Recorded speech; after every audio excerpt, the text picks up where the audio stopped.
नमस्कार, मी संजय भोकरे. आपण पाहताय जनप्रवास लाईव्ह.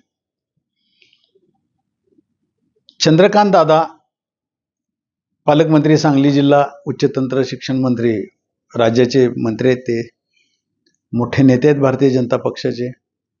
आणि त्यांनी आता लक्ष फक्त सांगली जिल्ह्यातले विरोधक, एक जयंत पाटील, विश्वजित कदम आणि खासदार विशाल पाटील, हे त्रिकूट कसं नेस्तनाबूत करायचं, कसं फोडाफोडी करायचं, इकडं लक्ष घातलेलं दिसतं. याच्यावरच आज विश्लेषण करायचं. त्याचं कारण असं आहे, महापालिकेमध्ये जयंत पाटलांचे इन 3 म्हणजे जयंत पाटील म्हणजे शरद पवार राष्ट्रवादी पक्षाचे 3च नगरसेवक, त्यातले 2 फोडून घेतले भारतीय जनता पक्षात.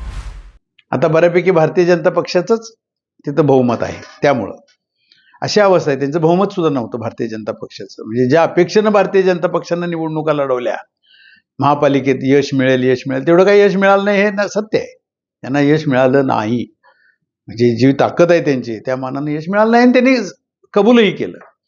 परंतु अशा वेळेला भारतीय जनता पक्ष गप्प बसेल का?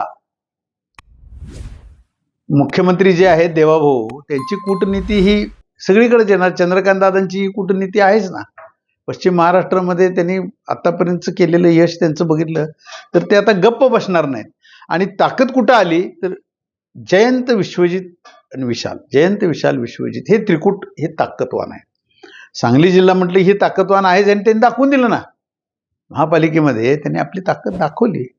हे नाकारता येईल का? जिल्हा परिषद नाकारता येईल का? नाही नाकारता येणार. मग हे त्रिकूट कसं फोडायचं? आता आला विषय पडळकर. शेवटी पडळकर थांबतील का? पडळकरांनी पण स्वतःची ताकद दाखवली आहे ना जिल्हा परिषदमध्ये. महापालिकेमध्ये सुद्धा सगळीकडे फिरले. त्यामुळे त्यांची ताकद त्यांनी दाखवलेलीच आहे भारतीय जनता पक्षामध्ये. पण पडळकर आणि जयंत पाटील हा क्रॉस आता संपूर्ण महाराष्ट्राला माहिती आहे. दोघांचं जे युद्ध आहे ते अजून चालूच आहे आणि ते काय थांबेलाची चिन्ह नाही आहे.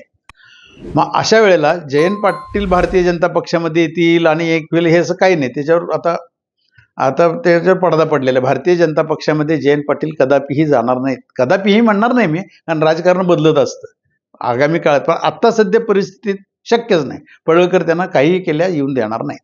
आणि चंद्रकांत दादा सुद्धा त्याच्या विरोधात आहेत.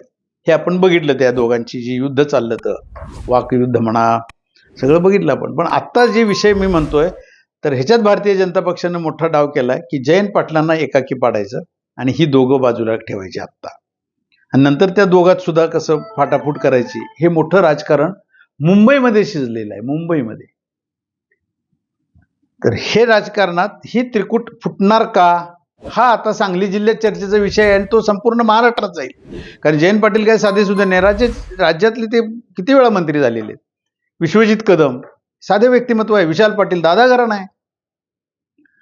तर हे भारतीय जनता पक्ष तिघात फाटाफूट, आता तिघात फाटाफूट काय जगजाहीर आहे. विशाल जयंत पाटील युद्ध काय कमी बघितलंय? दादा घराणं, बापू घराणं.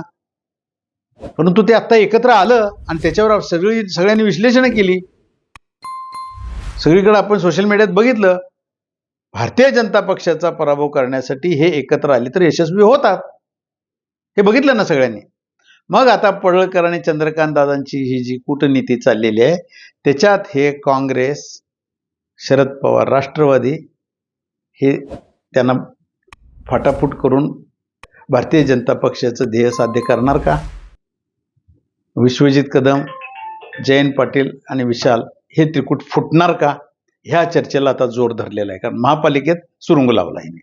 आता कुठं कुठं जिल्हा परिषद आहे, जिल्हा परिषदेमध्ये सुद्धा आता सुरुंग लागणार.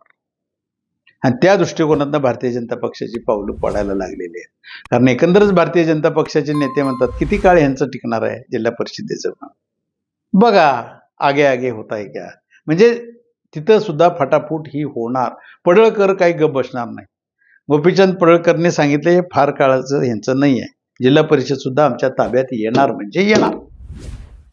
आणि जिल्हा परिषदेला आम्हाला जे त्रास दिलेले आहेत त्यांचा बदला आम्ही घेणारच, ही पडळकरांची भूमिका आहे.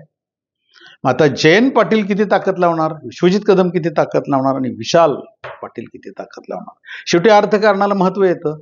हे मस्त सत्ताधीश आहे. सत्ताधीश होते ना पूर्वी आधी, पण आत्ताचे सत्ताधीश अर्थकारणाला किती महत्व देतात आणि किती पुढे जातात हे सगळ्यांनी बघितलेलं आहे. त्यामुळे हे तिघं टिकणार का हे अर्थकारणात मागं सुद्धा जाऊ शकतात. मग ही दोन फुटली का? जयंत पाटलांनी जी ताकद द्यायला पाहिजे. आता काय झालंय, सत्ता यांच्याकडे असल्यामुळं मतदारसंघात कामं होत नाहीत, आणि मतदारसंघात कामं होत नाहीत म्हणजे खिशातलं घालून काही जयंत पाटील देणार नाहीत किंवा ते सदस्य पण देणार नाही. मग काय पर्याय? जावा सत्तेकडे जावा. आणि हे सगळीकडेच बघायला मिळते. आणि निष्ठा नावाचा प्रकार आता शून्य आहे, भोपळा आहे. निष्ठा हा नावाचा प्रकार संपून गेलेला आहे. कोण कधी कुठल्या पक्षात जाईल आणि काय करेल काही सांगता येत नाही. परंतु हे त्रिकूट फोडायचं राजकारण, कूटनीती, मुत्सद्दीगिरी, आणि राजकारणात हे होणार, त्यात काही चुकीचं आहे अशातला भाग नाही आहे. आणि सगळेजणच करतात. पवार साहेबांनी तेच करत आले आजपर्यंत, तेच त्यांना भोगायला लागतंय. त्यात चुकीचं काय आहे? चंद्रकांत दादा, देवाभाऊ हे जे करतात, पडळकर, आता तेच करणार ना. तुम्ही केलेलंच राजकारण ते करतायत, त्याला तुम्ही तोंड कसं देणार? जयंत पाटलांचं आता हे सगळं पानिपत कसं करायचं ह्याच्या आखण्या आता मुंबईत बसून चालू आहे. अशा वेळेला विशाल, विश्वजित दोघं साथ देणार का जयंत पाटलांना? हा जिल्ह्यातला चर्चेचा विषय आता आहे, आणि ते आता बघण्यासारखं असेल. विधान परिषद निवडणुका आता जाहीर झाल्या, त्याच्यात विश्वजित कदमांची भूमिका काय? त्यांच्या घरातलं कोणीतरी म्हणजे इच्छुक आहे असं दिसतंय. मी आता नाव घेणार नाही, कारण नक्की काही नसतंय. अजून पुढे यायला चर्चा चालू झाल्यात. विश्वजित कदम पण बलाबल नाही आहे ना विधान परिषदेमध्ये, ताकद तेवढी नाही आहे शरद पवार, राष्ट्रवादी आणि काँग्रेसची. त्यामुळं मग शिंदे विरुद्ध भारतीय जनता पक्ष याच्यामध्ये आपली एंट्री करायची का? आता हे कूटनीती कुणाची होईल त्याच्यात पवार साहेबांची, शरद पवार काय डाव करतात त्याच्यावर बरंच राहील. पण एक नक्की आहे की हे त्रिकूट फोडायसाठी चंद्रकांत दादा आणि गोपीचंद पडळकर यांनी प्रचंड ताकद लावलेली आहे. बघूया काय काय होते. राजकारण विश्लेषण करतच राहू. आज इथंच थांबू, उद्या पुढच्या भागात.